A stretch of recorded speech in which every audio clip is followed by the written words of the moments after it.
Come, let me get you something. All right, yo, welcome to Saber Talk Sunday. Mundo and Barris in the house. Chris, he'll probably show up after a little bit. Thank you guys for tuning in tonight, Sunday night. I hope everybody's had a great week so far, and we're fixing to start the new week. So hopefully everybody had a great weekend as well. Um, Lord Reaver and Cam, as he's called as well. So if y'all know him, know his fonts. I want to welcome him to the show. Thank you, Cam, for coming on to the show, man. Much appreciated. Thank you guys for having me. It's really appreciated. Yep. So what brought you into uh what brought you to do Saber fonts? Or how did you actually get Um, started in Sabers, actually? so I got into Sabers about early 2020, somewhere around there. Read about the start of COVID, and I ended up ordering kind of as a newbie. Shopped around online, ended up getting into the trap of Ultra Sabers, and got their product. Was not happy with it in the least bit. Decided I took it upon myself to figure it out on my own. Started doing installs. Um, Took my music background as a guitarist and just general music production. Took that, went over to Soundfonts, started kind of dissecting them, and went from there. It didn't take, but I would say within the first 6 months or so of me installing my own Mhm. lightsaber, or even ordering the first lightsaber, within 6 months I had already installed about a dozen sabers of my own and started making sound fonts. So just been doing that ever since. So it's been about 5 years now that I've been making sound fonts, doing installs. Unfortunately, I don't offer the installs as much anymore, but still making sound fonts. I have a catalog of, I believe, currently it is at 92. And Oh there's wow. plenty more coming. I actually just acquired some new equipment to start producing some different sounds. So there's definitely more on the way. But I also do hilt design. I do chassis design. I've done quite a few hilts for Corbanth. Hmm. I'm sure all everyone here is familiar with Corbanth. Of They've been course. quite a predominant company in the Saber community for quite a while. I believe they've been in business for about 20 years, give or take. Wow.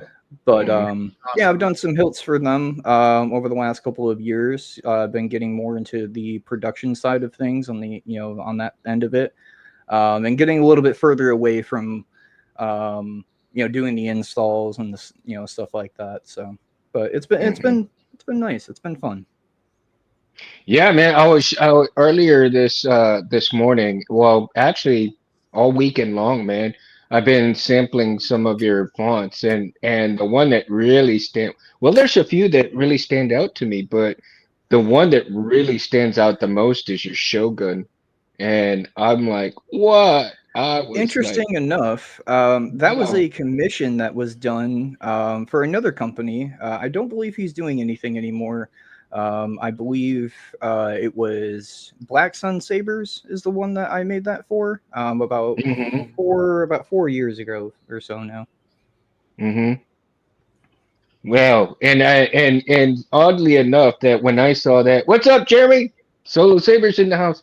Um, and I oddly enough, when I heard that font, I'm all like, I just bought a Toranaga hilt from Jealous Junkyard. I'm all like, man, I need to get that font to put on there. I'm Yeah, all there's a like, couple of other sword ones that I've done in the since then.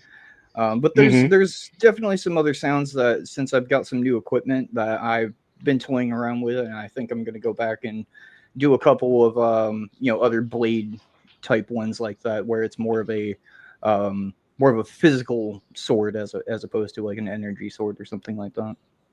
hmm One thing I will say, I do going off of what Mundo is saying, Cam. I really do enjoy the ingenuity of some of your fonts. Like for example, name like for example, your Sith Alchemist font, and as well as Republic Defender and Deceived Jedi. Like I don't know another person who has done an Exar Kun font. I don't know another person who has done anything like that. So, I mean, all I really can say is just add a few like quotes and like it's golden there. So with the quotes, I try to stray away from that due to copyright issues and issues like that.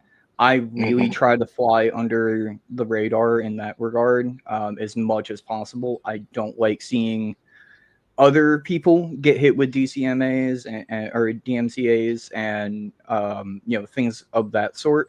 So I try to fly as low under the radar to try not to poke the hornet's nest in any other regard of like any other companies intellectual properties. Well, I mean, it's not So like Disney's going to come after you because I mean, Exar Kun. it's not so much Disney in that regard as much as it is the other companies or the other IPs that I have worked on. It brings more of a light to the shadow in that regard of if I start doing it in this regard, then I kind of have to follow suit and do it on the other side of that coin. So Yeah. in my That happens quite a bit, doesn't it? right, it's one of those things that I've seen throughout the years of people getting questionable emails and things like that, where I don't want to personally go through that, and I try to alleviate that as much as I can. If there's other font artists that I see coming into the swing of things, I kind of at least make it known that hey, we are under a watchful eye of not just Disney but many other IPs that we tend to utilize their sounds from. But it's it's one of those things where it's I don't mind if people modify my fonts, add their own quotes or anything like that. That's another reason why I charge the price point that I do. And it's all for the time and the work that I put into modifying and creating all the sounds that I do. But I don't want to take the extra time to put something in there that somebody may not want, and then two, I don't want to put something time into it that's going to end up costing me in the longer run because of those kind of issues. Yeah. Do you Definitely. think some of those issues? Do you think some of those issues turn you off to certain like sounds of fonts that you think that might have some trouble coming along, or In do a you just? sense, yes, there have been some. Um, I would say not so necessarily inside Star Wars, but there have been other commissions that I've been brought that I wasn't comfortable touching due to the due to the backing that those IPs have. There's very very litigious. Well, Oh yeah. I will say that your Halloween fonts that you've done are really nice. Very Thank right you. on point for tis the season. Yeah. Those ones came about from a kind of an oddball commission a couple of years back. They were I got a idea brought to me about making sound fonts based on a board game, and I kind of scratched my head a little bit, and he gave me the ideas for them, and I bounced back and forth between wanting to do something entirely different than what I actually did, but it took a while. It took a while. They were kind of a pain to work on, but I think they came out really well, and I hope that people enjoy them. I just released them to the public maybe about a month or two ago. Yeah. So I'm hoping that people see them and people really utilize them for the Halloween season. Yeah. Are we talking about the blood and bone fonts? Yeah. Yeah. So there's Hmm. blood, bone, flesh, and spirit, and they're Man, like I said, they were based on a board game. I can't remember exactly what the board game was at the very moment, but yeah, very very interesting, very unique fonts. Very, because the one that I think it's either the flesh one. I think it's the flesh one that you have the heartbeat in there. That's Um, blood. oh, It's it's blood. Okay. Yep, it's it actually rises and lowers throughout the entirety of the font hum there. It Hmm. fluctuates in its beats per minute, and it's just those little touches that make font making really fun. Yeah, that's what really interested me in that one. Man, I was all like, "Oh, it's got the heartbeat in there going fast and slow," and it was just like, "Wow!" I mean, Mhm. this is just something you would hear in one of those haunted houses, right? And then Right. so you take your saber with you through a haunted house, and then you turn on that font and you hear that heartbeat, like, "Oh, dude, this would be freaking awesome, man!" Yeah. Yeah, Right? that's one of my ultimate aspirations, or I guess goals in a sense of trying to make my way to movie effects and movie sounds and stuff like that. But Oh. it's a long road. It's a long road. Well, I mean, anything that you do, man, and it seems like the common denominator with most font makers is either music or sound engineering backgrounds, Yeah. on top of other things. So that seems to be the common denominator. Somebody like me, I would have no clue on how to do any of that stuff unless I had somebody right next to me and say, "Hey, this is, step one, this is step two." Yeah. You know, Yeah, and for those who train, go ahead.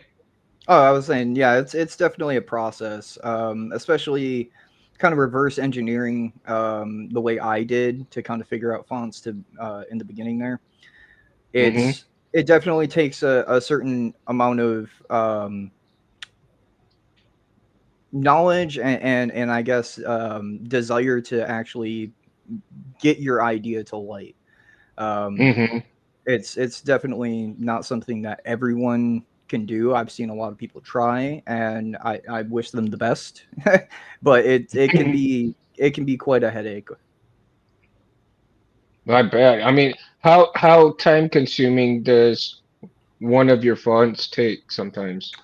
It really depends. When it's something that's more, I would say, unique, original, something like the Blood font or something like that, Mm-hmm. that's going to take me upwards of a month to 2 months, maybe even more. It really depends on if I'm happy with the sound, if I'm happy with the mixing, if I'm happy with how the overall idea that I had before the finished product meets the finished product. So it's really depending on that variable when it comes to some of the more individualistic fonts, like uh, some of the out of universe stuff and things like that, because not a lot of them have replicable sounds to them. So Hmm. creating, just out of thin air, sometimes it takes a little while. Other fonts that already have kind of a basis, obviously, in the movies or video games or Hmm. whatever the like. Yeah. Those become a lot easier.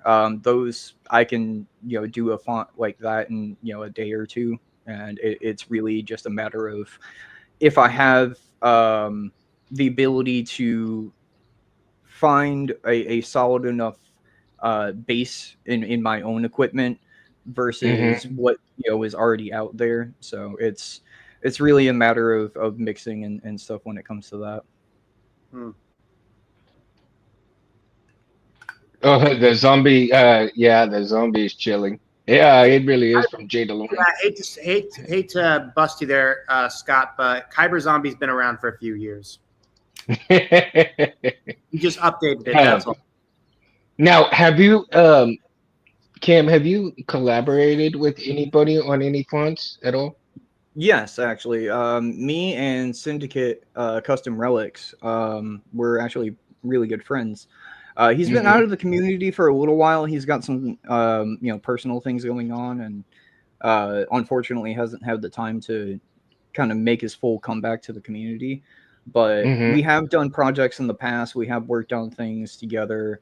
Um, and we do have plans on working on more. As far as working with anyone else, I kind of stick to myself in that regard most of the time. Mm-hmm. The reason why me and Syndicate have worked so well together is I'm actually the one of the ones that kind of help, not necessarily teach him, but refine some of Mm-hmm. those things that he had questions on in the early days. So, Oh, there um, you go.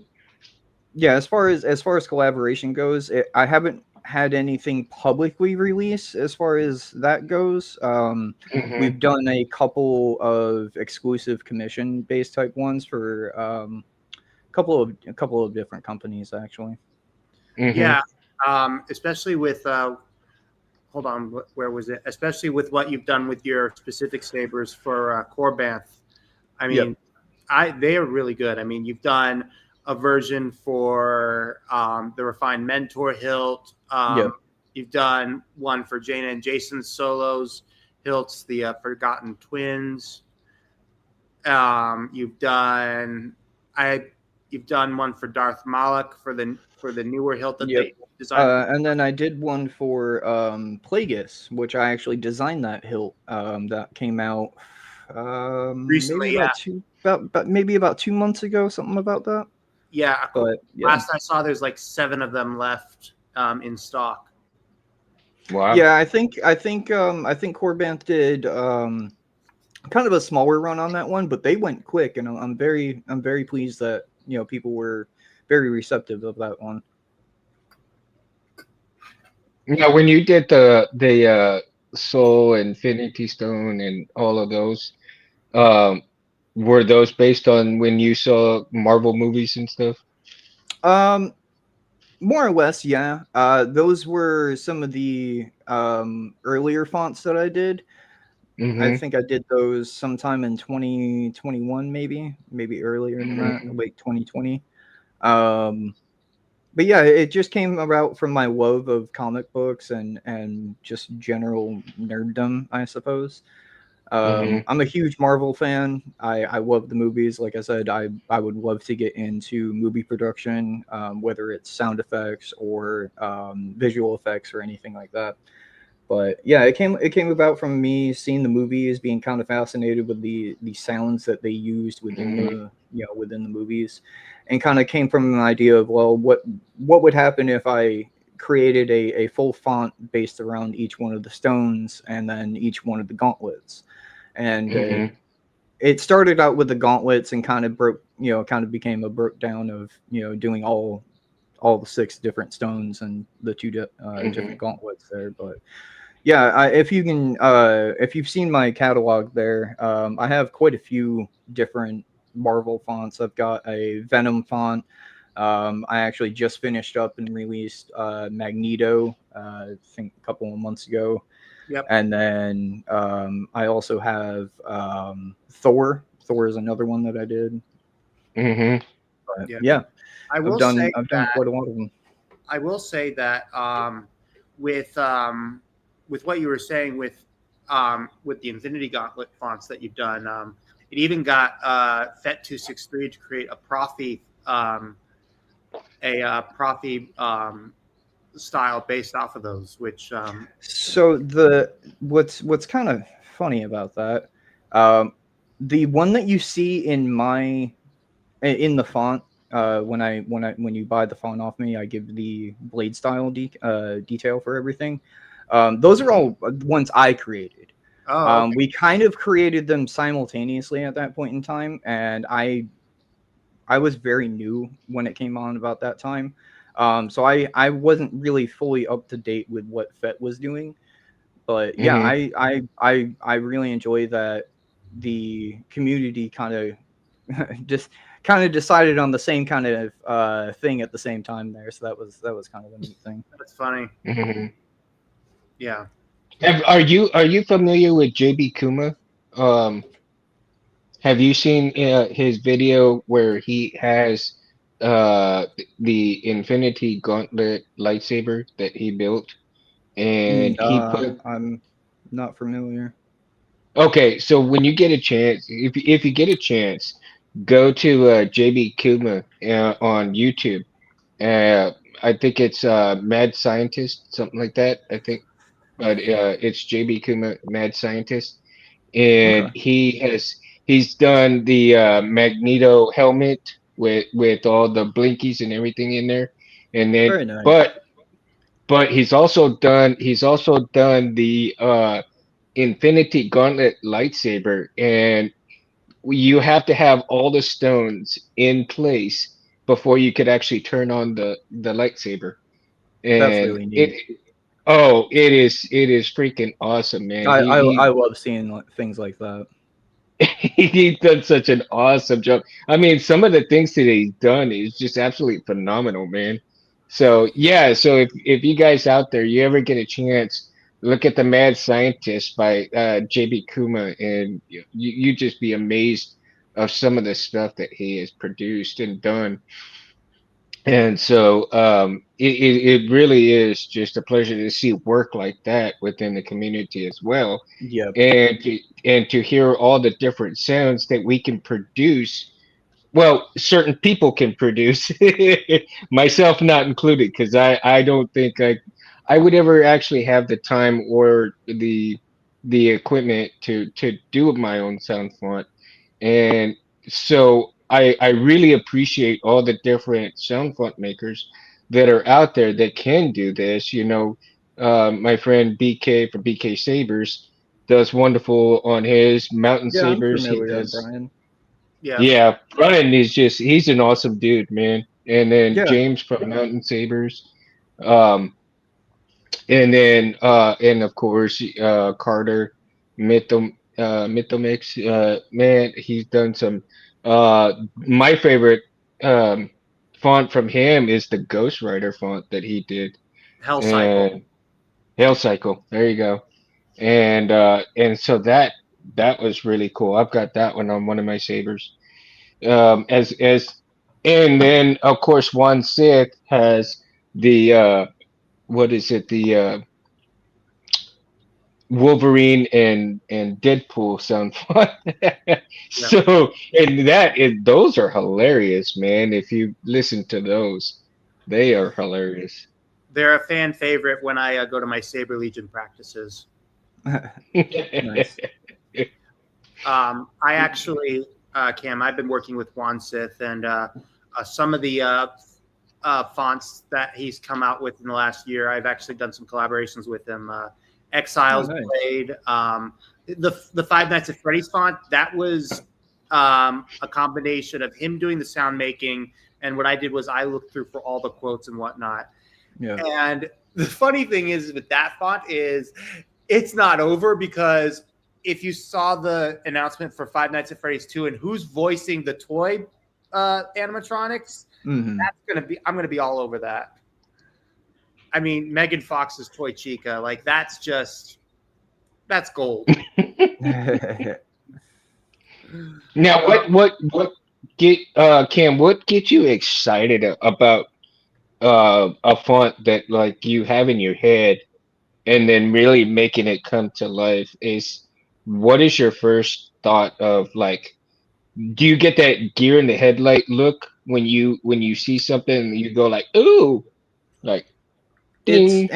it really depends. Some of them much more excited than others. Hmm. When it's something that's sparked out of just pure creativity, Hmm. I hear a sound and exactly like you were saying, ooh, I enjoy that sound. It becomes much more of I need to.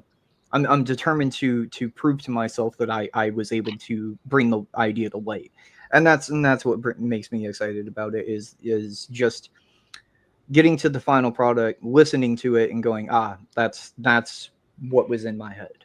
That's what gets me excited about it is being able to hear my own idea come to fruition. Um, Whereas some others, it's more a determination of more stubbornness, born out of stubbornness, I suppose. Um, but yeah, it's I would say it's a determination to hear the idea brought to actual Mhm. audible sound. So Right.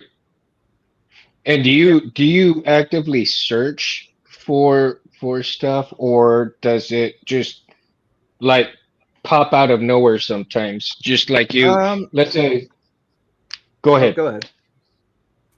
Well, I was gonna I was say, oh, my my apologies. um I would say I guess it depends.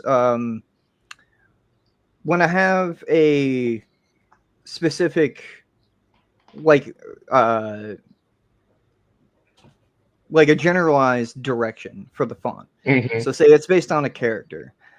hmm It becomes a lot more of me searching for that sound, hmm where going back to the more individualistic fonts of like blood and stuff like that, those become I hear a sound while I'm making music, while I'm listening to stuff on YouTube, while I'm doing various things, playing a hmm video game, anything like that. It can spark that kind of idea that goes, I can work with this. I can do something with this. It's there's something tangible there, and hmm it's that there's a way to build on that. So it really depends on the subject matter, when it comes to searching for the sound versus I've already found the sound and I just need to manipulate it and tear it apart until I get what I want out of it. Oh yeah, for sure. That definitely is a big factor right there, because there, there's a lot of things in life that you're going through, whether you be, out with the family or out with your friends, and some random situation just comes around, and you're like, oh, oh, damn, I wish I had my notepad with me so I can take it down, or you carry it with you through Right. the entire time, and as soon as you get home, I gotta work on it. I gotta get it done, Yep, right? exactly. It becomes it's kind of viral in a way. It becomes a virus of that spark of idea becomes much more than a spark. That fire grows really quick with those. hmm Now, have there been some fonts that you actually absolutely just kind of like, I'm not too fond of, like, Oh yeah, oh yeah. There's definitely ones in my catalog that um I mean, I know for a fact that there is a set of, I think there's 8 somewhere around there. I hmm did I did ones for World of Warcraft, probably during the start of my career as a font maker. They're not hmm terrible, but the source audio that I had to work with was not the greatest. And even through replication and all other things that I did to make it what I wanted it still didn't turn out how I envisioned it. And hmm still to this day I delisted them because me as a creative artist, I'm not happy with the final product, so I'm not gonna Yeah. feel okay with putting that out there. And there's still other ones that there's not necessarily anything wrong with them, but there's ticks about them I have. There's certain things that I notice as the creator of them, going, I don't necessarily like that, but I've hmm gotten many of people that come to me and go, "Hey, this is my favorite part of that font," and it's something that I personally is not my taste. Yeah. Yeah, and everybody's got different taste, and that's the thing that I want to portray on the show as well, is everybody's different. Everybody is individualized. Even though you have a set of people that may like something, Right. or even and the creators themselves, and people have to understand that the creators themselves, whether they like it or not, they can put it out there, but they do have the choice to pull it if they want, because if they're not going to be happy with it, they want to make sure that most creators are pleasing the people that do have that font, and that it's as pleasing to them as it is to the creator themselves, Right. and not produce something that maybe only the creator liked and then nobody else likes, right? Right. And so the whole goal and is for an artist such as yourself and all the different font makers is to produce fonts that mean something to those people, or actually bring the lightsaber soul out, right? Right. Right. And that And makes sense that it brings more life to the saber. And I don't mean Mhm, it's just, oh, the sound makes it seem more realistic. No, it brings more emotion to it. It brings more feeling and depth to the actual meaning behind the saber, to that person, to whoever made that font. It's, mhm, there's a lot of different layers to it. Yeah, and I can understand why you would get into it after dealing with Ultra Sabers as one of your first sabers. I mean, I started with Ultra Sabers as my Yeah. first like collectible lightsaber As many do. after the Master Replicas yeah. Force FX hilts, and I mean they were good from when I started out. It was like 2015, 2016. Hmm. So I mean they were okay, but like it definitely got a lot better within the last like 10 years. Oh yeah. Hmm. Yeah, especially with board technology coming the way that it has, it's grown exponentially even in the 5 years that I've been here, and that's a lot. It's made things a lot more viable for people. I mean, Ultra Sabers is not what they used to be, and there's no holding a light to Hmm. what they ever could be comparatively to some of the other, you I know. mean, like the only I time I agree. ever like even consider getting an Ultra Saber hilt is if I were to see them in person at a convention and ask for them not to just have an empty hilt. Yep, yep. Like, That's my course of action. If anyone is kind of dead set on getting an Ultra Saber, is get it empty. Find somebody that's Right. reputable.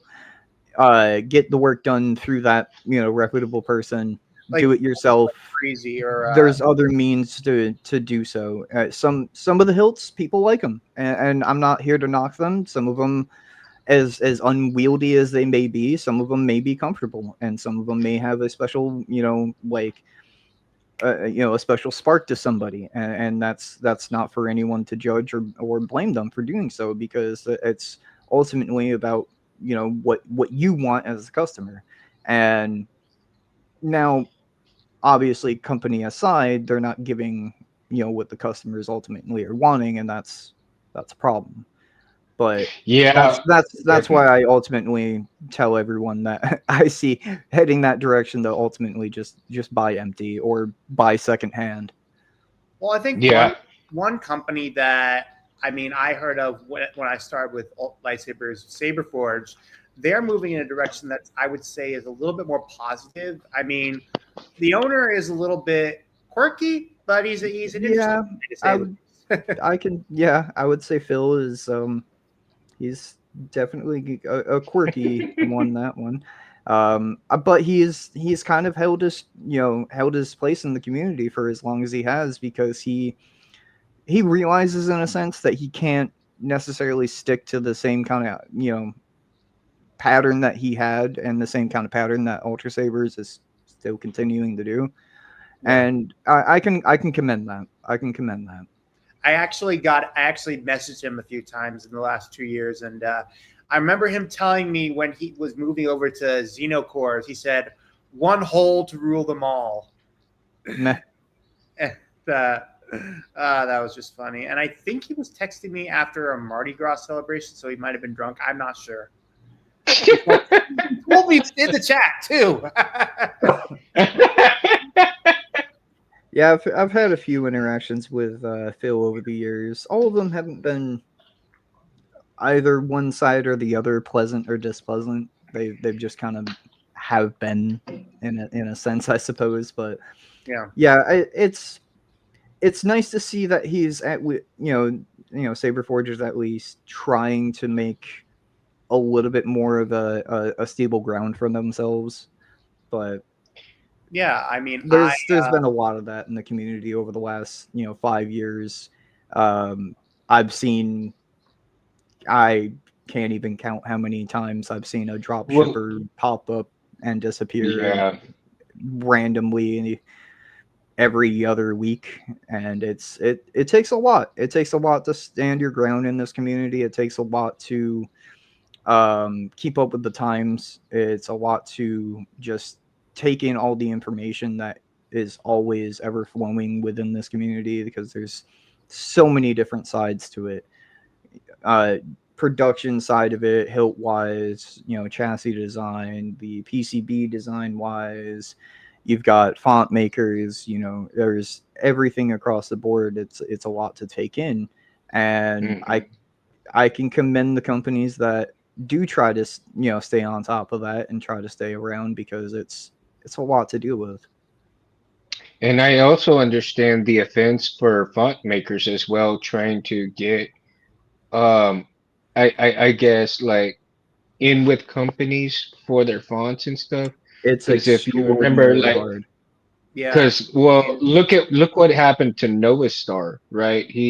I think it was I don't remember if it was Saberforge or Ultra Sabers that he had to deal with, and they pretty much took almost all of his fonts for themselves Yep. I know and who you're left talking him about. It's behind. Nova Star. It was Ultra Sabers. I remember hearing about this when I first started out in 2023, when I really got into the hobby.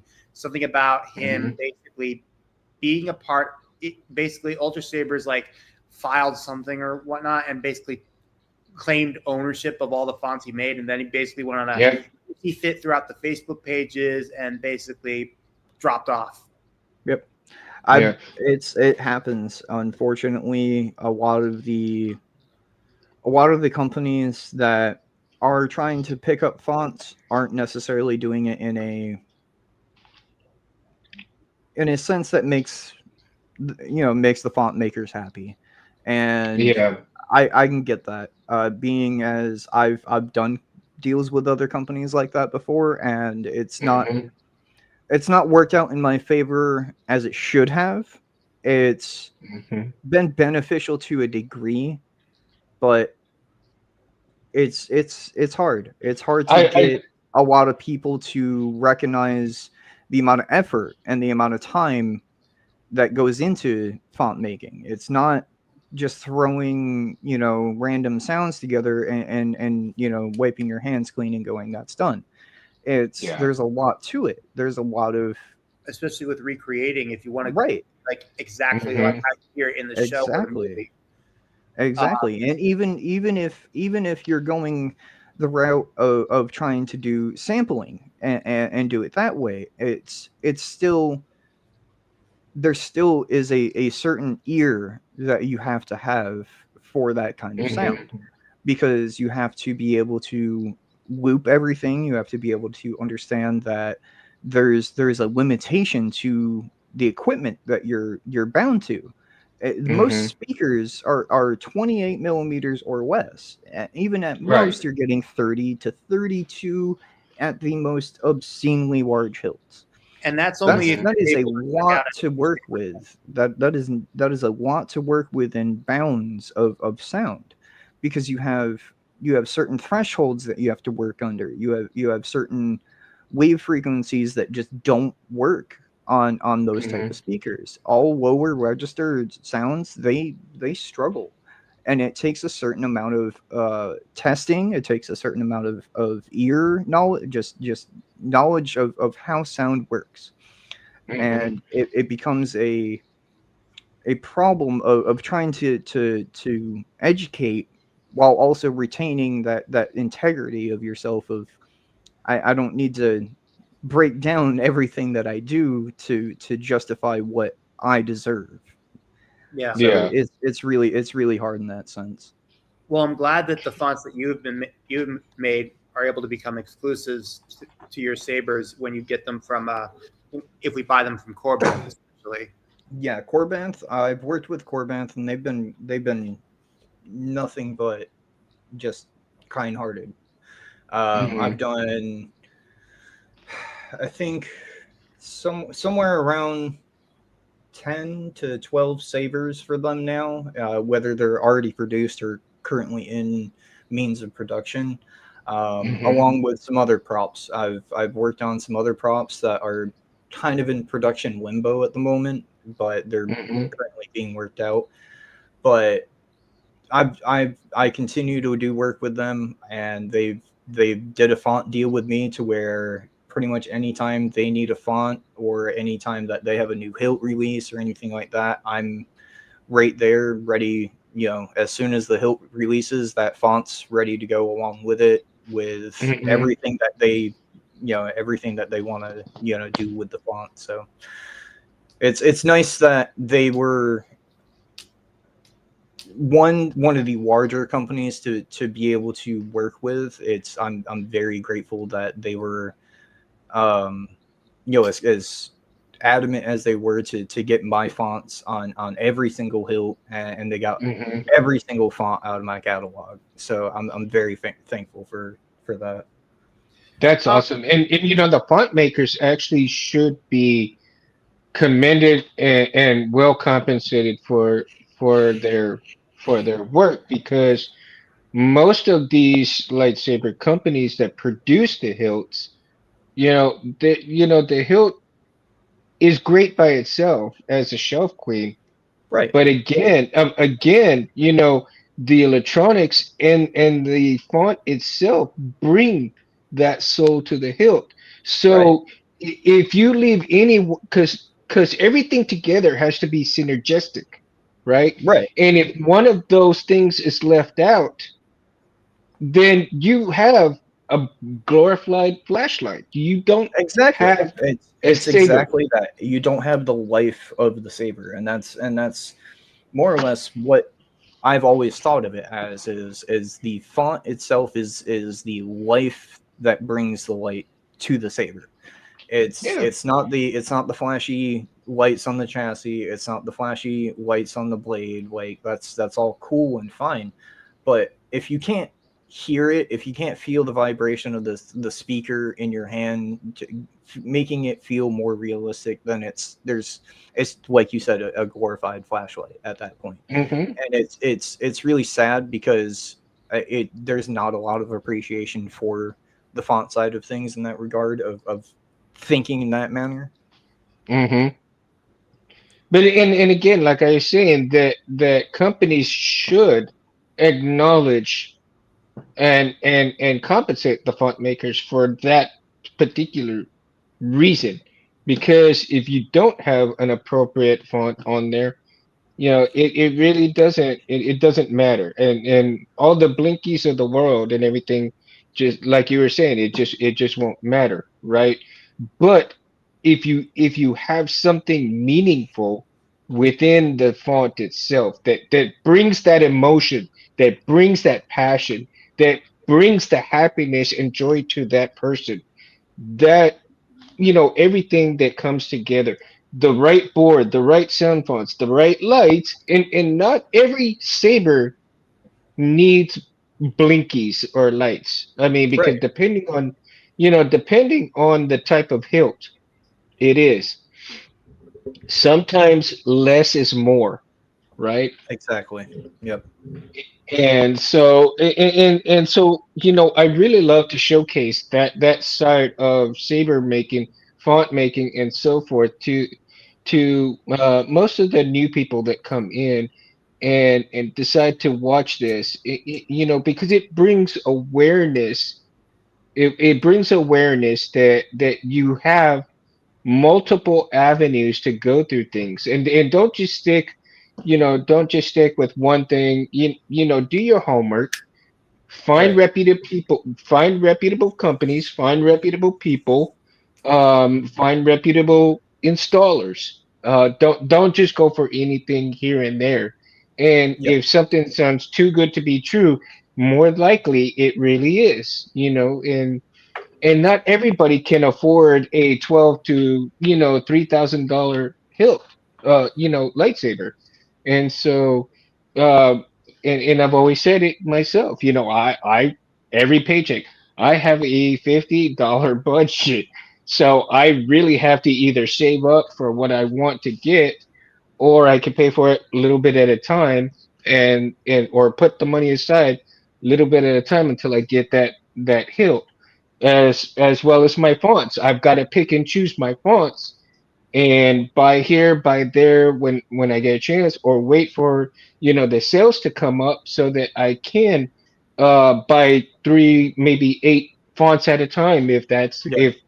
if I can. And So that's another that's why I personally have brought my font prices down to try to bring, because I know the state of the community. I know fonts have not been a hot market item in the last few years. It used to be every week, a mhm, new font would come out from somebody, and I would see it all over the place. And it's been a mhm, lot less of that in the last few years. And I've taken notice. You know, I've sat back, I've watched things, I've seen how many people are interacting with fonts, seeing how many companies are actively searching out for new fonts, searching out for, mhm. a catalog of their own or anything of the sort.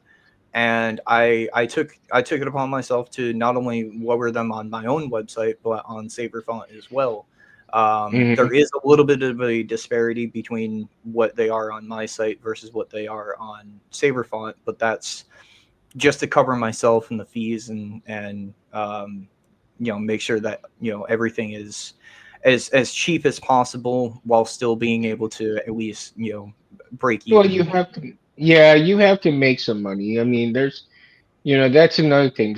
These people, these days, in myself, I used to be that way. I used to be when I first started out, in the lightsaber stuff, because, again, my story goes that, uh, I lost my best friend to brain cancer, and so my journey with Very sorry to hear that. get, okay, but it's been what, for probably about 7 to 8 years now, and in getting started into the community, I wanted to honor his memory, and so I put his voice on to a saber font. And funny enough, I have it on the negotiator. It's too funny because he was jack of all trades, and so anyway, um, in honor his memory, I started you know, um, learning stuff from Mad Cow and learning how to do the lightsaber blades. But then I've been blessed to have become friends with Space Windu Anthony Lagapa, who allows me to really do saber talk Sundays, man. And so he started teaching me quite a few things, and when I was in the process of making my memory saber, he would always answer my questions. And Anthony, I've been so blessed to know him, Gabe, and Harris, the original three amigos of Saber Talk. And no matter how many questions that I had, they were always there for me, and I could always get answers from them. And you can always get answers from any makers as well, whether they're fonts. You have problems with fonts and problems with wiring or whatever, but make sure you do your homework first too. I don't want to encourage people to just ask questions without going and looking for things yourself first. And Right. if you because if you don't do that, you do a little bit of injustice, because all of these people who are willing to help people, hey Ace, all of these people who are willing to help you on there, they want to help you, but they really don't want to have the same questions. Well, they have the same questions come up, but if you do a little bit of the work for yourself, you can kind of dwindle down the problems and kind of find problems for yourself at times. But Yep. at the same time, I know people are going to get stuck. And if you already say, hey, okay, I checked this out, I checked that out, I did this, but I'm still stuck. What do you recommend? And that's what they want to hear. They want to hear that you've done a little bit of work for yourself and not just rely on a question because you didn't do anything at all. Right. and Because it and becomes a teaching class at every question, hmm and it's nice to have somebody that comes to you with a educated question. And hmm what I mean by that is somebody that has a understanding of what they want to know. And hmm it's really nice when people are able to do so. Does it happen often? Not as much as I would, not as much as most of us would probably like. Yeah, and I imagine so. But like I said, I used to be one of those people before I started the process of learning how to install myself, because some people want something for nothing. And again, I never understood the amount of energy, the amount of time, the amount of expense that goes into doing all of these things. And I always kept questioning, well, why is it so damn much? And then as my journey went, further down the rabbit hole in doing the memory saber, Tim from Tearfall Orbitals in the house.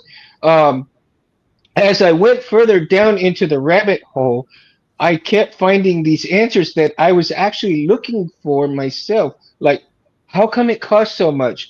Well, when you break it down, you've got the fonts that are costing anywhere from $8 on up, to Right. maybe 12, $13, right? And then you got the font price. Then you got the price of all these individual pieces. And just the blade itself, if you break down the parts for the blade just by itself, you're already looking at 150. So when it's past 150 and you're like, wait a minute, 150 for just a blade? What the hell? Well, look at all the prices. Look at what the prices for each part is. Then you factor into your shipping on top of that.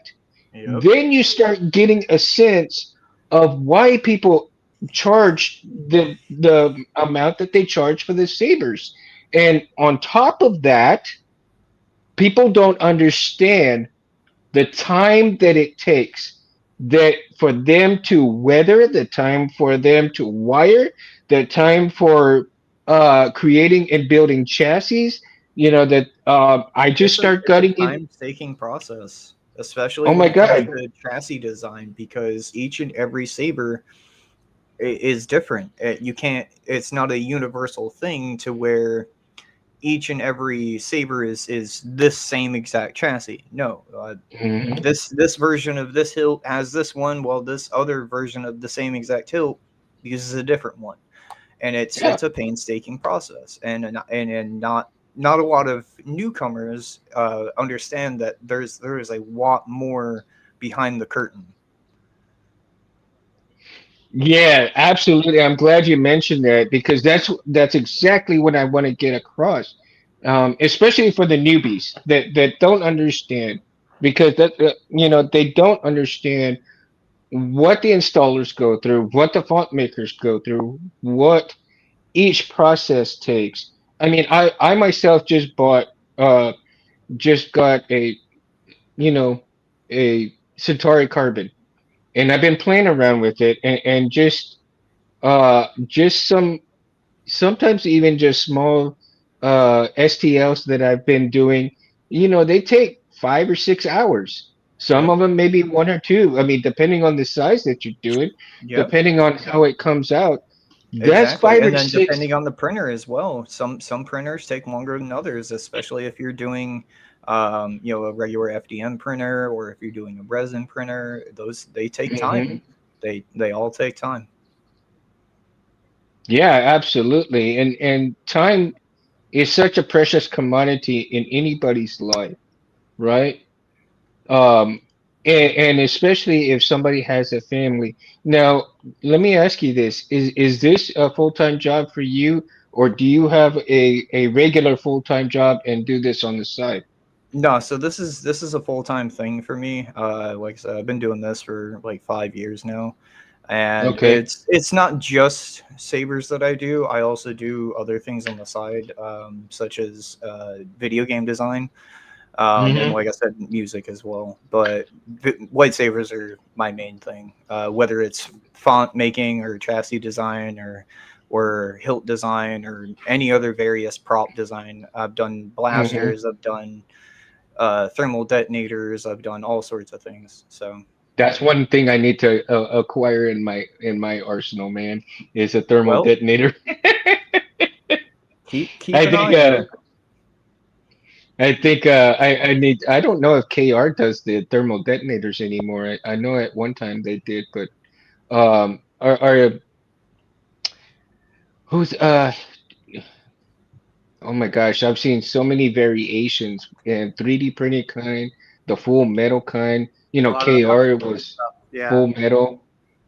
Um, Well, I'll definitely say this. Definitely keep an eye out for one that'll be coming from me later, probably mid to late next year. It depends on production. ooh, uh-huh. Um, but yeah, currently working on that. So Mhm. we'll see. We'll see. Get a hold of me later, where we can talk in private and we can discuss certain things on that, man. So, you know, Yeah, certainly. I I'd like to ask you a bunch of questions, but I don't want to put you on here and ask them your, it's that way everybody can do their own homework on that stuff too. Yeah, yeah, So, yeah. All I'll say is I've designed one, and there's currently talks of one being done sometime mid to late next year. So mhm. that's all I'll say for now. But Yeah, let's go to your chassis design stuff. Like designing chassis. Are we able to find your chassis like on Etsy or go through no, your so website at the or? moment, I'm still in the process of getting all of them uploaded to my website. Hmm. Most of the ones that I have done have been for either Corbanth or for Jakku Junk Trader. Hmm. I did quite a lot for Jakku back when he was still doing installs. I don't believe he is doing anything as far as that goes these days. But Hmm. I think I did somewhere in the realm of about 20 to 30 different ones for him, somewhere around there. And Wow. then about the same for Corbin. I think maybe somewhere around like 15 to 20. So Wow. Was the um, chassis for the Jade Slayer, was that yours? can't remember off the top of my head at the moment. Hmm. Yeah, I ended up picking up an empty Jade Slayer, and and Randy even threw in the chassis for me, which is good because I would rather not have to pay extra for the chassis, if you know what I mean. Yeah, that's understandable. Yeah, No, Randy's a good guy. he is. Yeah, I mean, I've seen so many people and so many things, like different things affect where seeing people, start into the hobby and then get out of the hobby, for various reasons, you know. Yep. People come and go just like anything else, but you I've know, I've even taken small hiatuses. I mean, even I didn't release a public font for I think better part of 2 years, 3 years. I hmm. had a kid and I kind of took some time, just doing chassis and hilt design. Kind of took a step back from fonts, but Oh, came back to congrats, man. fonts earlier this year and Hmm. actually just relaunched my website a couple of months ago. Hmm. Um, but yeah, I took a little. Everyone needs a break. Everyone needs Hmm. everyone needs a break, especially in this community. It's going back to it's a lot to take in. There's a lot of avenues, and if you're doing everything all on your own and you're just taking the brunt force of fonts and installs and design and this, that, and the other, it's a lot to take in. Most Hmm. people deserve a break from that. It's a dog eat dog community in a lot of senses, and it's fast paced. It's ever Yeah, it changing and really always is. evolving. And you would think that there would be a lot of there's quite a bit of camaraderie, but there are a few things where some have, and I don't know all situations, but the elitism, Yeah. Yep. this hobby should bring us closer together as far as the love stuff, and It is a bit baffling in some regards of the story that's about this Star Wars in and of itself. It's kind of a paradoxical thing there. But yeah, I agree. I agree, man. yeah, no, it's I, to each their own, though. To each their own. But yeah, exactly. however you want to piece it, though. Yep, Um, for the most part, the love of Star Wars, the love of lightsabers, um, and the love of the art itself is so enticing. You know, and especially if you find good installers, good font makers, and so forth, because really the artistry with which each of these makers is anything but amazing, because the artist, Jeremy Tierfon, yourself, Juan, all of these makers, they really put their heart and soul into a lot of the things that they produce and do. And, to for some company to come in and say, hey, I'd like you to come with me, but then they come out and they say, well, this is my stuff, that they bring very little recognition to the artist, where I yeah, think it should be where the companies bring face to the artists themselves right away.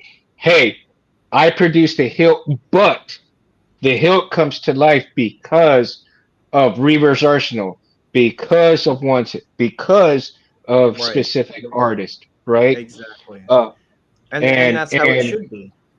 it's how it should be, but it unfortunately it's not, and that's one of the things that I love about me doing the show, and I believe Anthony's pretty happy with the way I do it, because of me showcasing people and the artists themselves, what they've accomplished, and what they go through. And that's another point that I want to make, is the reason why I do live and not edited, because you can't edit live. And when you do videos and you edit videos, nobody sees the hard work that you go through. Nobody sees the crap that frustrates you guys, the amount of hours, the amount of time, the amount of energy that goes into doing all of this stuff. Nobody Yep. sees that, right? Nobody Yeah. sees No, that, and I I want to fully agree. showcase it. And I want to It's showcase that. it's nice to see that there's a place for that to come to light. It's really nice that you guys do this.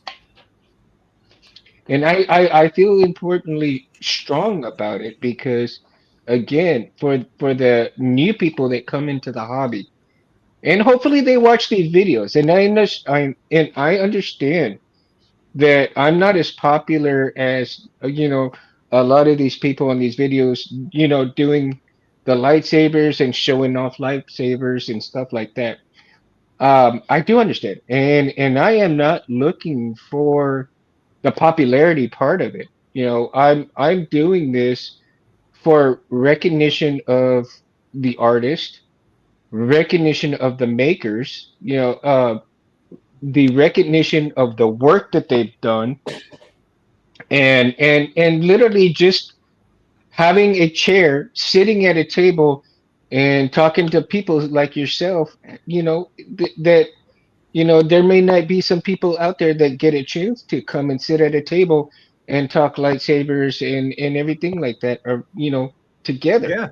And And that's one point I'll add to that is that's why I enjoy to a certain degree like a forefront meeting with people. I've done a few cons. mhm.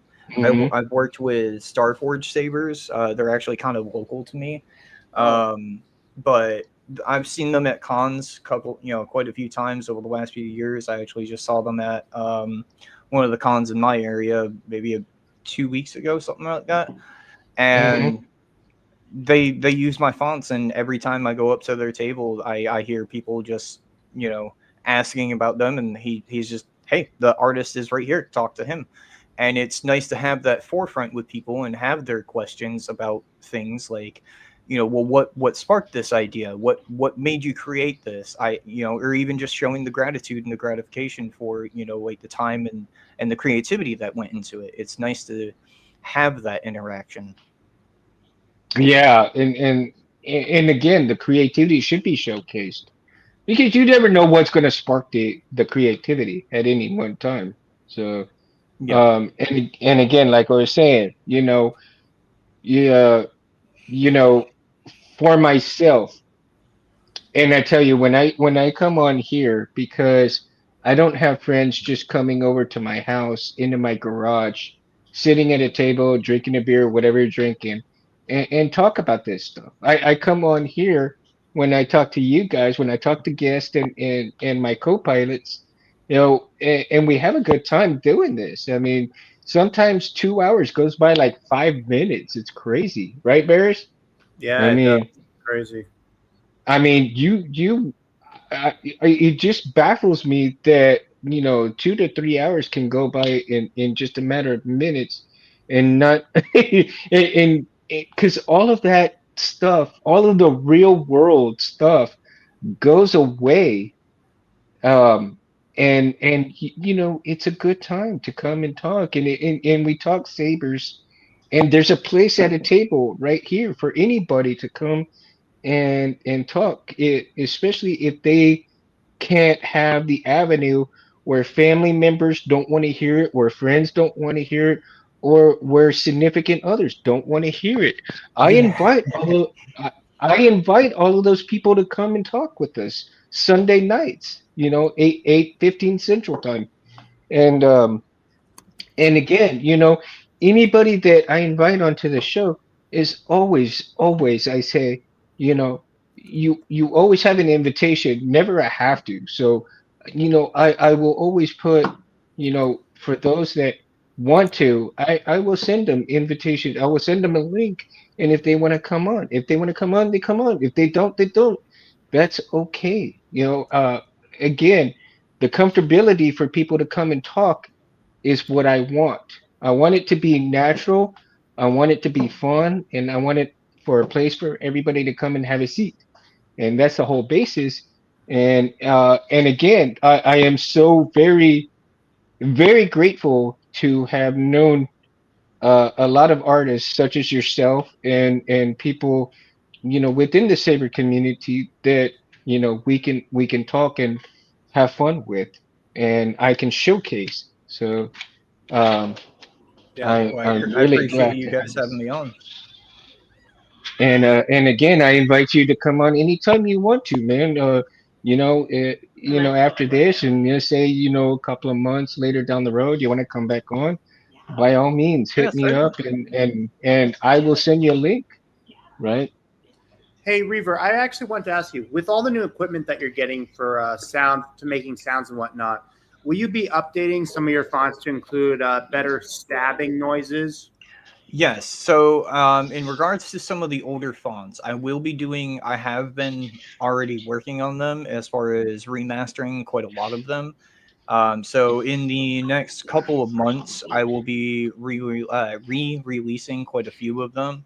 But the update will only be to the files. I'm not going to be shooting new demos for them. It's only just going to No, of be course, an of course. update to what the actual sound files are in the actual file there. So, um, and if you've already purchased a font from me and you're hearing this, that applies to anyone that has already purchased the font.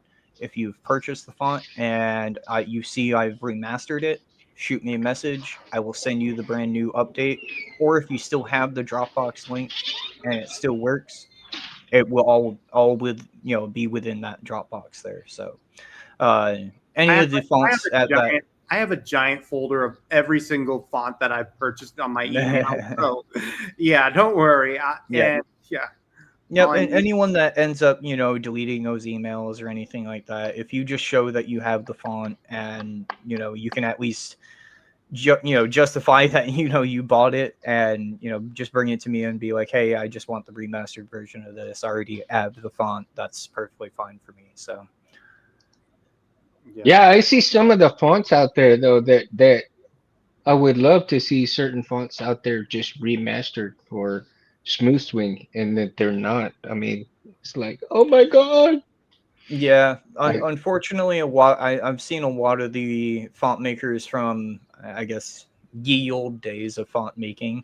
Um, no longer do anything. They kind of just disappeared. It happens. oh, what about the mhm. fonts that you made for Crimson Dawn? Because I know that those were exclusives for them. We'd be So updating. as far as the ones that are exclusive to their savers, I do not have control over any of that. Okay. Those are their sound fonts in that regard. Those aren't my sound fonts. I made them for them. Any of the ones that they are using, or any of the ones that they will be using any from this point forward, yeah, they'll be the updated remastered ones. But as far as their own catalog that I made them, I can't do anything about that. So Yeah, because unfortunately, um, some of them were messed with as far as production level. I'm not sure as to what. I wasn't in charge of that, unfortunately. A lot of that went on the side of their production, like who they had in-house production or whether whatever means they did. So yeah, okay. Cool. So, Cam, on your website, more or less right now, it is just your catalog of your fonts, correct? yes, correct. There's going to be updates to my website within the next 3 months, maybe 4 months, somewhere around there. I'm still working out a couple of things before I want to get it fully launched to where I want it. But for the Mm-hmm. moment, the fonts are on there. What will be coming are STL files for not only chassis, but other Mm-hmm. props that I make as well. So, and that's a wide variety of things. That's anything ranging from helmets, that's ranging to um, video game props, such as other, fantasy firearms, things like that. There will Mm-hmm. be STL files for that, and then hopefully within the next 6 months to a year, once I have full finished product for video game, a link will be up on that as far as that goes. But um, website's going to change over the next 6 months to a year, in the Mm-hmm. regards of what content will be on there. All my fonts will remain the same on there. The other thing that should be getting added, there's still some work to be done on that end, is Syndicate custom relics. I think it was Barris that had asked me about his section on there. Mm-hmm. We're currently in the works of getting all of his stuff moved over from his website, and we'll be hosting on mine. And I believe we're working on doing some collaborations, like I said, um, to put up on there as well. So Yeah, and I look Cool. forward to seeing what new stuff that Syndicate has. I mean, the work that he's done with his custom fonts, especially his Syndrolic font. I mean, and that font I'm hoping makes a comeback because I'm not sure if you keep up with other things, but Theory Sabers at GalaxyCon in um, a recent convention that happened this weekend. He had Nick Gillard signing autographs, and apparently he released a stunt saber based off of the one that was used by Nick Gillard in his cameo in episode 3. And I feel like that font would definitely be a boon because okay, it's not. It's I'll have to let him know. yeah. It's a Theory saber that's exclusive. I'm not sure if TXQ will ever allow that specific hill Yeah. to become available, but it's right now in an sRGB configuration. But the fact that it's SNV4, the RGB version of SNV4 Pro. Mhm. I would say it would be a great to see that font get a comeback. Yeah, I'll definitely have to let him know. Yeah. Um, Cam, are you familiar with Jedi Arms Dealer? No, I'm not. Okay, so there's another one right there. If you get a chance to go and watch Jedi Arms Dealer, Dave is out there in California somewhere, but he has done several videos on crystal chassis chambers, right? And he shows the progression from his earlier works of creating these crystal chambers and then progression to what he's done. You can also see some of the videos that he's in on Saber Talk as well with me and Anthony. And but again, he's got he's got such phenomenal skills that he did an acrylic custom lightsaber in the shape of a kyber crystal, and then went as far as to put the audio onto his car speakers. So Very nice. Very nice. Yeah, yeah, so I've worked with some of the like Bluetooth audio and stuff like that, and I've had some success with it, but man, it's a finicky thing. So I commend it, him for getting it to work flawlessly through a car stereo. yeah, man, I tell you, it's unbelievable to watch that video, and of course, you know, he's very far from the camera. You know, he's a little ways from the camera, but because the sound on it is so like, oh my God, Yep. you would think like, wow, right? And it's unbelievable. So if you get a chance, go to YouTube, check out Jedi Arms Dealer and some of his videos, and hopefully one of these days, Jedi Arms Dealer will come back on here. Right now, they I think they're fixing to move and get everything prepared for moving into another place. So, but he did tell me that you know he wants to come back on and have a little fun with us too and stuff. And so, you know, when Dave comes back on here, maybe I can get the two of you together to come onto the show Yeah, that would be and nice. just kind of talk about certain things that you know by the engineering standpoint of things would be a lot of fun to talk about. You know what I mean? Yeah, no, I mean, you can always pick my brain about engineering. That's one of the very few things that I just can't get enough of when it comes to just design work is just figuring out math problems. see, I'm terrible. I mean, well, for me, I'm terrible at math, but a lot of things I'm terrible at because, but I'm tenacious and I eventually will get things done because even though I'm dyslexic, I don't let that stop me from anything, right? Um, some people may find that it's a disadvantage of stuff. I've literally taught myself how to have less episodes of it, but at the same time, you know, my attitude towards things like I turn a you know a negative into a positive at things, and so I love to portray uh that type of image to everybody too, that don't just let one thing stop you from something. Doesn't matter if you have the funds for something, doesn't matter if you have the knowledge for something, doesn't matter if you know if you're limited on certain things, because there's always a way to get things done. There's always a way around, you know, certain things. It may not be the way that these guys are doing it, but it's a way for you to get it. And one of the reason and the reason I say that is I work with individuals with special needs, and one of my guys has the use of only one hand, one arm, and he can put on clothes. He can, he needs a little help, but for the most part, he can take his clothes off. He can put his clothes on. He can do a lot of stuff that you wouldn't believe that two people with, people with two hands couldn't do. And It's it's a certain amount of willpower. so it's amazing. And like they say, where there's a will, there's a way, and Yep. there is.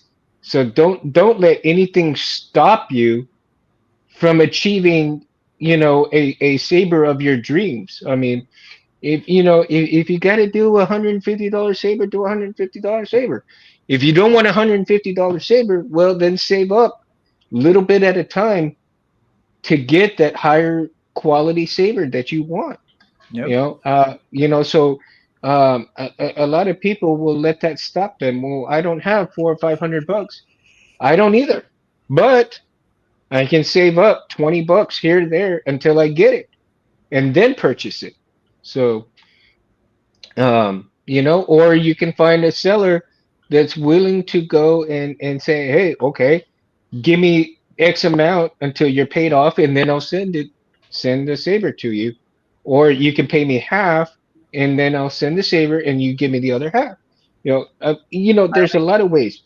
I like But with that, an go ugly ahead. term for it would be holding the saber hostage until you're able to pay, but it's a nasty way of putting it in a sense. But It is, but if you find somebody who's reputable and is willing to work with you, and I'm not saying that, because there are people that will take Yeah. advantage of that. It goes back to the research thing of make sure that you're vetting the process. And it's Yeah. not just, oh, is this individual person a reputable person? It's find out which companies, find out who's who, dig a Hmm. little. It's everything is there. Just have to dig for it. You just have to dig for it and look for it and have the determination to actually do your due diligence as a customer and figure out what's a worthwhile deal and what's snake oil. Yeah, and like I seen, like recently I just saw, and I'm sure it's probably been up for a while, but Vader's Vault is like, okay, buy now and pay later, right? Through Yeah. PayPal or whatever have you will. So stuff like that, you can do, but just make sure that you're on the up and up in things, and also communication is the best thing for a lot of things as well. Keep the communication between you and the buyer, you and the seller, and so forth. Constant communication is a big deal, and there may be, again, there may be some instances that happen that may not be, in control. The seller may be, something may have happened that you don't know, Yeah. that they say, No, okay, well, you life only, happens. Life happens, yeah. and there's a certain amount of stability that you have to have when dealing with individual people or even just smaller companies. It's Hmm. there's still life. I mean, people were running companies and everything, yeah, but at the end of the day, they're not that entity. They are a person and they have a life. So Hmm. there's obvious things that can happen. Whether it's a death in the family, an illness, anything of that assortment. There has to be a certain amount of awareness and like I said, civility when it comes to that. Oh, that's a great point you bring up, man, because I was going to bring that up later, but that's a great point that you bring up, because even some people that order sabers, they don't understand that, yeah, people have lives too. I mean, Yep. that even though this is their job, it's a job, but at the end of the day, they still have a family. They like you were saying, maybe a death in the family, maybe a wedding, or they need to go take a vacation with the family. And no matter Right. what the Yeah. case, um, you know, And it's the, and it's not something that needs to be public knowledge either. It's not something It that doesn't. you have to make justifiable. It's Yeah, it's just something that, like I said, it's a certain amount of humility and just a sense of humanity, when just buying from a small business like that. You have to hmm understand that, we're not, we're not Disney. We don't have the money to just throw it at somebody and say, here, make it or break it. Like, you don't, we don't have that kind of, we don't have that kind of swing in this community when it comes to, us smaller businesses. It's a lot of, you know I do it on your own. There is nobody else. So, absolutely, absolutely. And if you've got a problem with any of one of these things, learn how to do it yourself, right. and And and you'll exactly find that. out, and you will That's find out. exactly how most of us got in this career. Is like myself. I wasn't happy with what I received. I took it upon myself to teach myself what I needed to know on top of what I already did know, and made something of it. It wasn't going to, college to learn it. It wasn't, I have to have a specific degree to do this. It's knowledge is there. It's readily available. It's just the amount of willpower and determination that you have to get what you want. If you don't want to take the time, if you don't want to take the effort and put it into that, that's fine.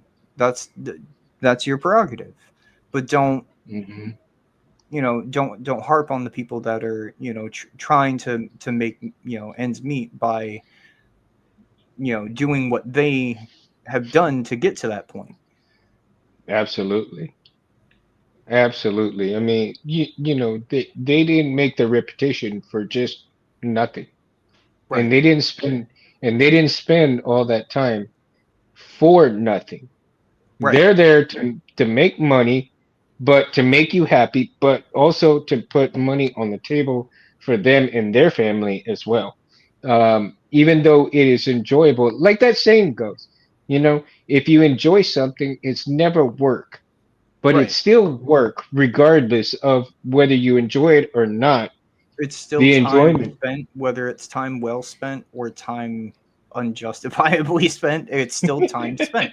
It's time away from even, doing, you know things for yourself. Like you said, if it's fun for you, then I Mhm. mean, it's still fun. Like, you're still enjoying it, but it's still Right. time that you spent doing that instead of, preparing a meal for you and your family, going out and seeing your friends. It's still time that you spent away from doing other things that may have brought more joy, may have brought more profit, may have brought it, it doesn't matter. It's still the time spent into such. Right. Absolutely.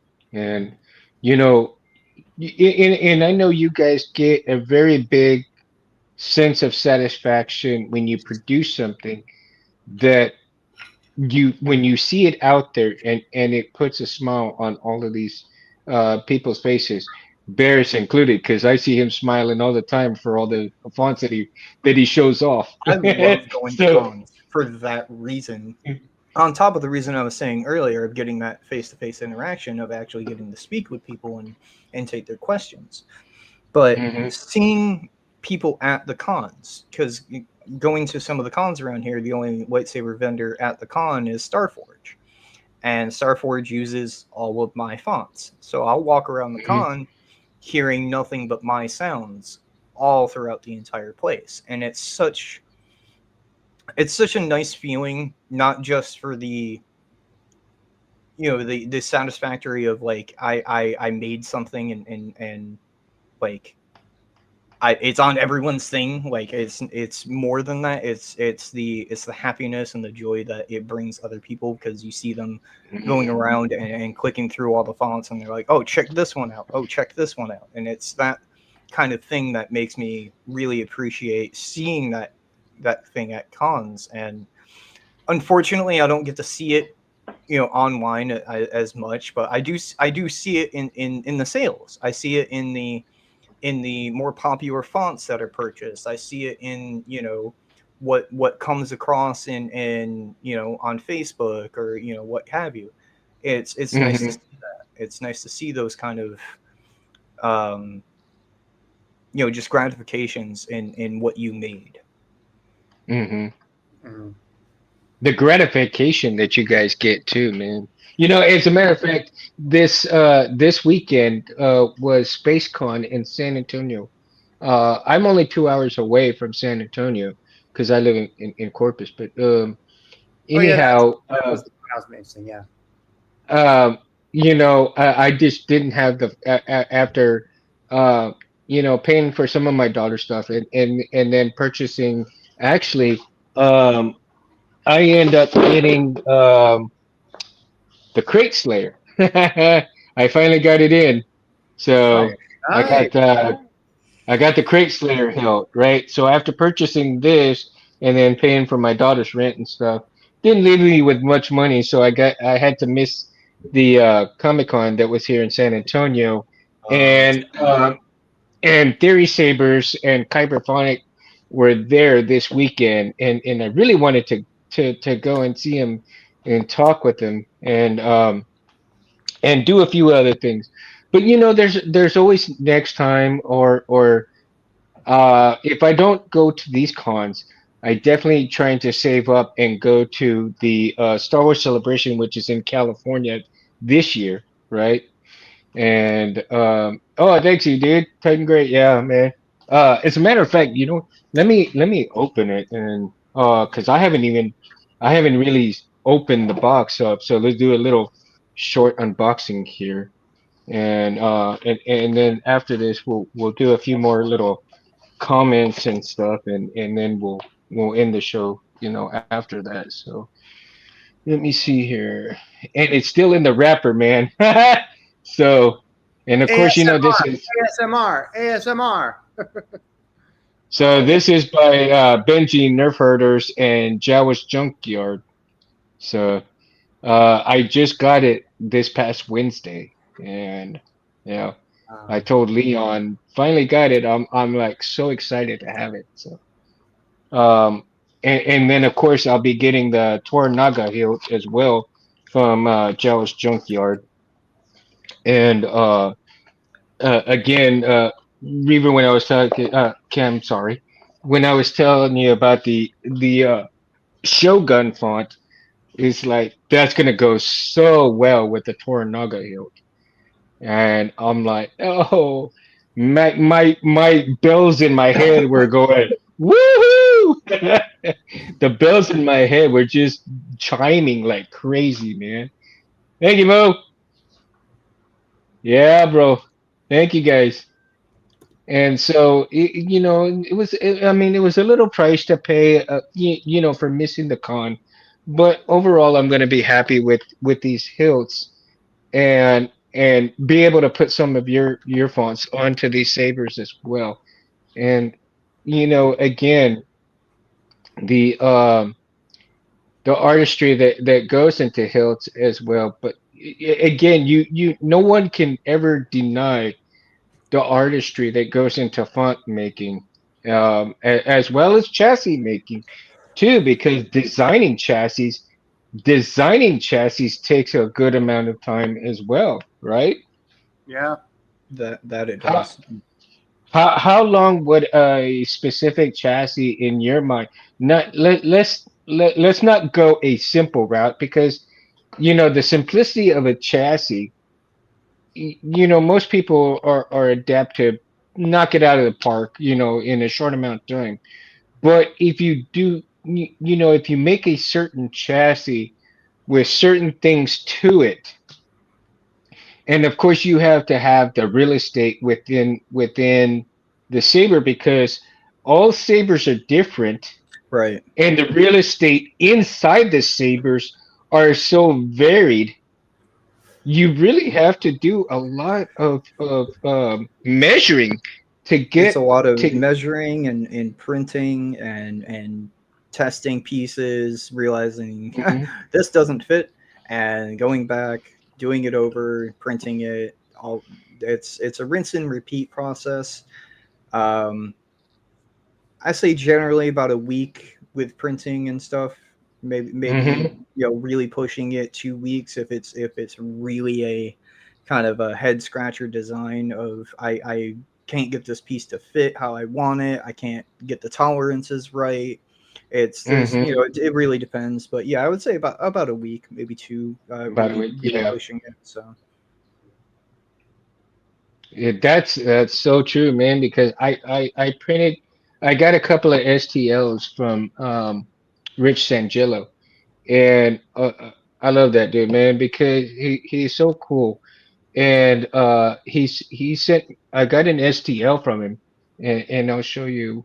Um, let's see here. I just printed this out today, and I just so happen to have a bronze PLA.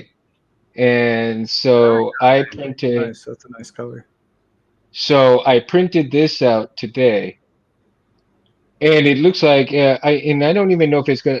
I mean, I know it'll fit with everything that supposedly had, and it's for the Nova hilt, right? Saber Forge Nova, and um, and so I do know it's going to take a 22 millimeter speaker so far. Now I found out that it fits very well in there. No movement with a couple of the adapter stuff, right? And let me go back right here. And so in doing so, though, I still have to figure out whether the connector is going to take a liking to the button holder. Let me see here. And the button holder I did in silver because most of the time this piece is not going to come out Right. of the hilt. So nobody's really going to see this as much as they're going to see this piece right here. If I decide to take it out, I may then decide not to take it out, you know. And so again, Rich is an amazing chassis maker as well, and you know, just an overall awesome person to get a hold of and get your chassis stuff from him.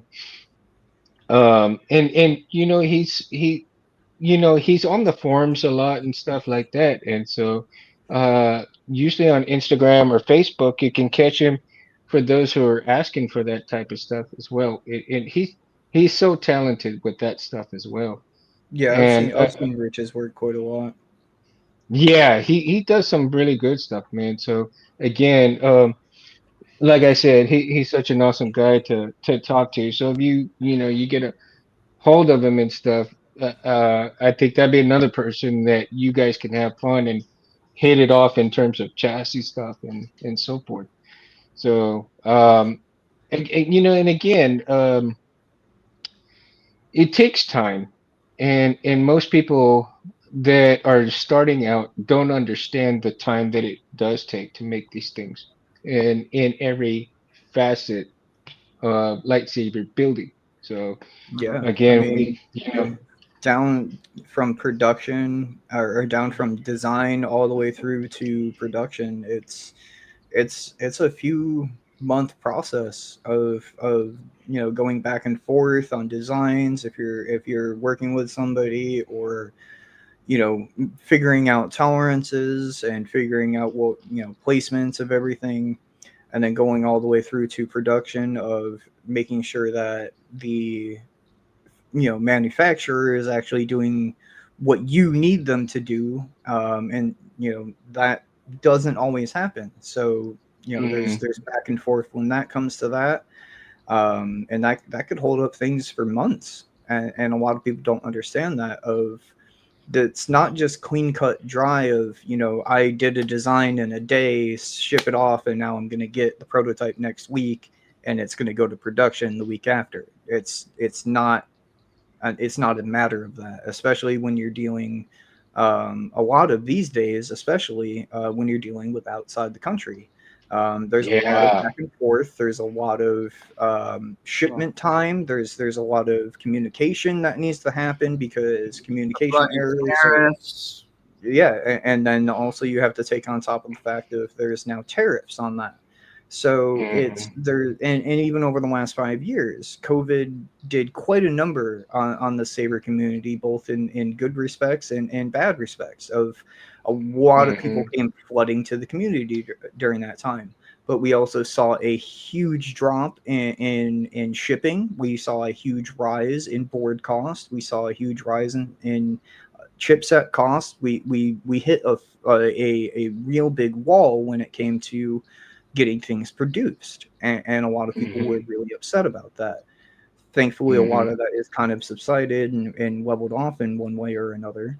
But there's still other things that can happen within a production run that most people don't take into account, Yeah. and it's not, like I said, it's not clean cut and dry like that. It's there's a lot of muddiness to it. So things Definitely a lot of muddiness. Yeah. things can happen. I mean, I've even seen it, even just being the designer and having to go back and forth with the manufacturer of, hey, they don't understand what I'm trying to do with the design here, and there's communication errors and there's back and forth.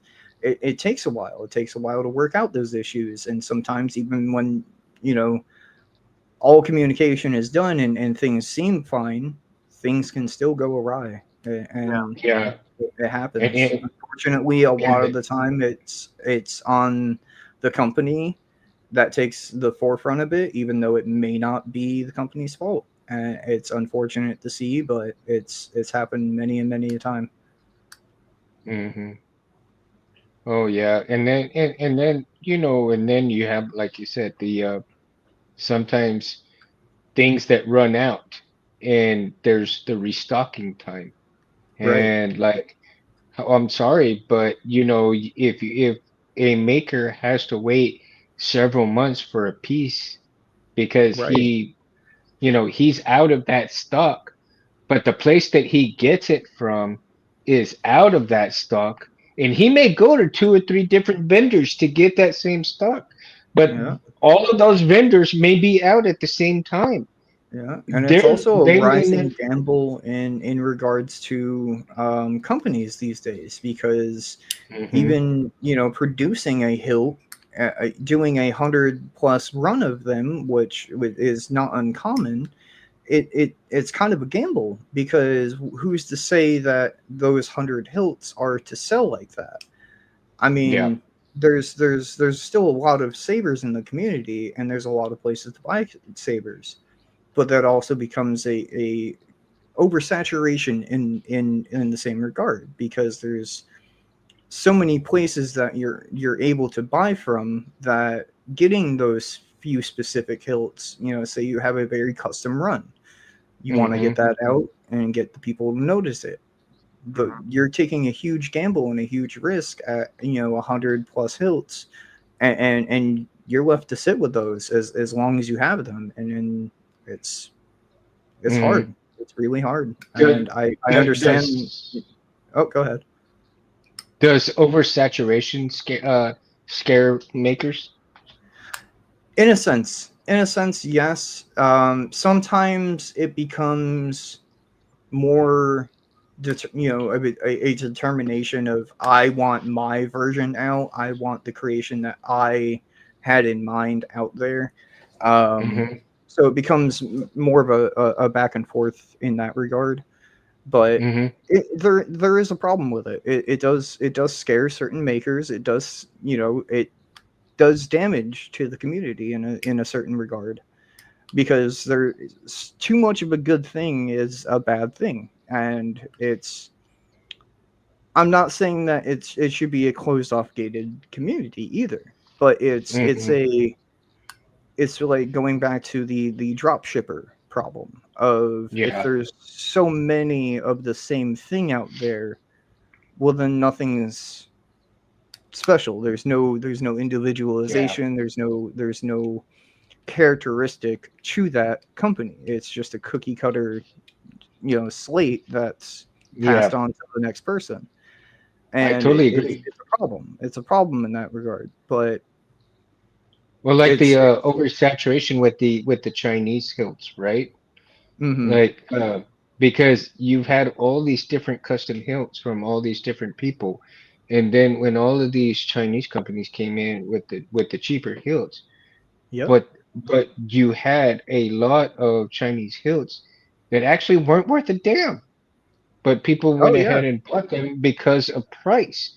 People Yep. saw, oh, $160, oh, $150, My oh, viewpoint on it is they're great for beginners. They're great for newcomers. mm-hmm, They're great for people trying to tiptoe into the water. They're mm-hmm, a good stepping stone for you to understand more about sabers. If you don't want to understand more about sabers, cool. Stick with that. That's all mm-hmm, you'll ever need. You can put different fonts on it depending on which board you decide to get. They're very universal if you ever want to get just parts for it. Most of them are mm-hmm, very universal. They're great in that sense. When it comes to diving deeper into the water, they're not worth it. They're a damaging effect to mm-hmm, everyone else that is trying to one get their product out there and get their idea out there, Yeah. and mm-hmm, two, it's a problem in the regards of the customers because they get a false sense of price points and what they're getting and what it's worth. Because mm-hmm, if you're taking, a $200 to $300 saber from some Chinese manufacturer, and you get the board and the blade and everything like that along with it, and then you turn around and you look at somebody that's done a custom hilt and they're mm-hmm, charging, $600 to $700 to $800 for it installed or empty, even at that fact, because of the production cost went into it. It's there's a certain level of trepidation that comes from the customer when they see that, because they go, yeah, oh well, I can get this other thing for so much cheaper. It looks just as cool in my regards of what I think looks cool, and it mm-hmm, hurts. It hurts the end user, mm-hmm, unknowingly, and it hurts the company. Oh yeah, yeah, especially when you. I mean, look, as far as quality has gone when it comes to the Chinese hilts, definitely some have gotten a lot better, especially with companies like TXQ. Um, but I will say that other lightsaber companies that are more like better quality, like KR sabers, are are definitely worth pursuing once you get up in there. Like, for example, I my first KR sabers was secondhand off the lightsaber pages, and it's a beautiful piece. I haven't gotten it installed yet, but I'm really looking forward to getting it installed. yeah, Some of them are um, just really nice as shelf queens, and yeah, there's no need to pour the money into some of them that you don't plan on using like that. It's a preference thing as well, and that's one of the other things that I have kind of an issue with, the Chinese manufacturers, is it doesn't give a sense of, individuality to it, because they're mm-hmm, all so universal that if you enjoy that saber and want something unique and something, more characteristic to you out of it, it's really hard to do that. It's really hard to do that versus True. something much more custom made, because the maker went into that with a certain idea of, I want this chassis to look like this. I want this saber to do this specific thing with the Thankfully, buttons. I want the blade to go in a certain depth. I want windows in a certain area. There's certain things that yeah, thank give yeah, more variability to the user and the maker. and And it's thankfully, right, some of those Chinese companies have also been able to recognize that, and along with work that has been done in the community, have made them a little bit more modular. Like, for yeah. example, with 89 sabers, like there's there's at least 10 websites out there that, and different people that make custom chassis, and there's also Goth 3D Yep. printing, and it's I've just I've made quite a few 89 chassis. It's they're very easy to work with because they were more or less designed with the idea of everyone's going to have their own design with this. Yeah. So Okay, Cam, one last question, man. Do you have a favorite saber? do I have a favorite saber? Um, I would have to say Revan's Dark Side saber is probably one of my That all is. times. Yeah. That's Um, that's your go-to saber. that's probably Go for one it, of my go-tos. But I am growing in fondness of a couple of others. Palpatine is one of my upper favorite ones, but I'd say Revan Mhm. is probably the top go-to. And to loop back around to Scott's question there, I don't have my saber hooked up right now, but I can tell you a few of my favorite fonts. Um, s- few of them actually being the Halloween fonts that were mentioned earlier. Those ones are as grotesque and disturbing as they are. I love them. A lot of work went into those. I spent hours upon hours listening to the most grotesque of sounds, Oh and God. it would have broken everyone else's ears. I don't wish it upon my worst enemy, but I love those fonts. My Revan font, my Dark Side Revan font, is probably one of my all-time favorites. Um, my Trilla font and my Ninth Sister font are really far up there. Um, Awesome. but Reaver. one that's always that the one that always is going to hold a special place to me because I haven't heard anyone do anything kind of similar to it is my Tyrantotech Slayer font. I would love if it got more love. It's a very kind of sinister and unique, unstable font. Um, but that one probably holds the most special place for me in that regard. Okay. But yeah, I haven't had those time are to two of my check it fonts. out, but I will make a point tonight to check it out, man. Yeah, That's a promise. shoot me a message. I'll send over the demo and stuff for you. Also, Chris, who wasn't able to join us, he wanted me to pass along and see if he wanted to ask you a few questions. So, if Oh, okay. yeah, I'll message you his details. Okay, yeah, that sounds good. Yeah, Cool. but also, Okay. once I get your once you revamp your Revan fonts, I'm gonna make a blade style where you can switch between them, alt fonts. Oh, nice. Yeah, let me know when you do. I'll give you a hand in the blade programming for that. I love working on blade programming. It's one of the very few things that I still do as far as Profi goes. Nice. I don't necessarily do installs for anyone anymore. I kind of just stick to myself when it comes to that. I do my own here seldomly, There you but go. Yeah. I don't really I don't really need any more installed. So Mhm. Yeah. All right, man. So thank you again for coming on, dude. I yeah, thank really you guys for appreciate having me. it. And again, the invitation is always there. You ever want to come on, you hit me up, dude. I'll send you the link. You come on anytime. You're always welcome. Come on anytime. Okay. Anytime you have time, come on, and I'll be happy to have you, man. Yeah, sounds good. Again, thank you guys. Thank you guys for being in the chat. Each and every one of you, Tim, Jeremy, everybody that has been in the chat. Thank you guys so much. I love y'all so much. It means the world to me. It means the world to Anthony Lagapa. Space Windu, if you do. Make sure you like and subscribe to Civilized Sabers. This is Civilized Sabers channel right here. And again, Anthony makes the brightest blades in the world. So check out Civilized Sabers and check out the blades that Anthony's done and um you know everything that Civilized Sabers has done, and I try to do the best I can to make Harris's memory good upon here as well.